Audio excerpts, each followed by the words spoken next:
It's time to give you all an update on the little A-frame that we purchased last year and everything that we've accomplished so far. So as a reminder, this is what it looked like last year. So this is a view of the kitchen, and this is what it looks like now. I can't tell you how good it feels to have a functioning kitchen again. So one of the main inspiration pieces for the kitchen was this beautiful vintage inspired rug from Well Woven, and fun fact, it's actually machine washable, which as a mom of four, I am just obsessed with.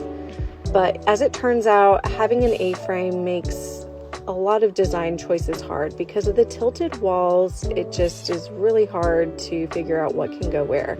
But I was excited to finally have tall ceilings that I could display some of my hand-painted artwork, and I just love how the space came together so cozy. I cannot tell you how good it feels to have this space finished for the holidays.